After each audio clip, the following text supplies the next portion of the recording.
Case அது என்னதுன்னு பார்க்குறீங்களா? அது வேற ஒன்றும் இல்லை, ஆம்லேட் தான். இந்த ஆம்லேட்டுக்கு என் ஹஸ்பண்டும் பொண்ணு இங்கி பிங்கி பாங்கி போடுறதுலேருந்து இது என்ன வீடியோன்னு தெரிஞ்சிருக்குன்னு நினைக்கிறேன். இது நேற்று உள்ள சண்டே விளாக் தான் போஸ்ட் பண்ணியிருக்கேன்.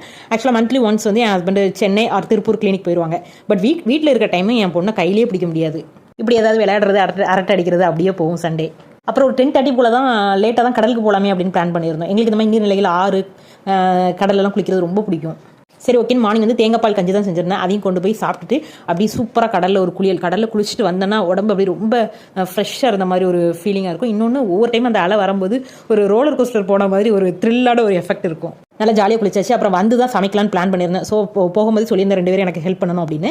சரி, மட்டன்லாம் வாங்கி வச்சுட்டு போயாச்சு. வந்து 2 பேருமே நல்லா ஹெல்ப் பண்ணாங்க. 3 பேரும் சேர்ந்து நல்லா சமைச்சிட்டு நல்லா பசி எடுக்குமா கடலில் குளிச்சுட்டு நல்லா சாப்பிட்டு முடிச்சு ஏதாவது ஒர்க் பண்ணணும்ல. அதனால் இவங்க 2 பேரையும் பைக்கு, காரு, அப்புறம் இந்த சோஃபா க்ளீன் பண்ணுறது எல்லாம் பண்ண சொல்லியாச்சு. சமைக்கிறது கொஞ்சம் பெரிய ஒர்க்குனால நான் அதை பண்ணியிருக்கோம்னா, அதனால் நான் ரெஸ்ட் எடுக்க, நீங்கள் 2 பேரும் இந்த ஒர்க்லாம் பண்ணுங்கன்னு சொல்லி அவங்கள்ட்ட கொடுத்தாச்சு. நான் எஸ்கேப்பு. அப்புறம் பிள்ளைங்க எப்படி நம்ம கூட இந்த ஹாப்பி மூமெண்ட்ஸ்லாம் ஷேர் பண்ணுறாங்களோ அதே மாதிரி அவங்களுக்கு அதோடு சேர்த்து அவங்களுக்கு வீட்டில் உள்ள ஒர்க்கையுமே கொஞ்சம் ஷேர் பண்ண பழகி கொடுத்தோம் அப்படின்னா தான் அவங்க வளர்ந்ததுக்கப்புறம் அந்த மாதிரி ஷேரிங், கேரிங் அந்த மாதிரி குணங்கள்லாம் அவங்ககிட்ட இருக்கும். எங்களுக்கு சண்டே இப்படி தான் போச்சு. இந்த வீடியோ உங்களுக்கு பிடிச்சிருந்தா லைக், கமெண்ட் பண்ணுங்கள். உங்களுக்கு சண்டே எப்படி போச்சுங்கிறதையும் கமெண்ட்டில் சொல்லுங்கள். பாய்.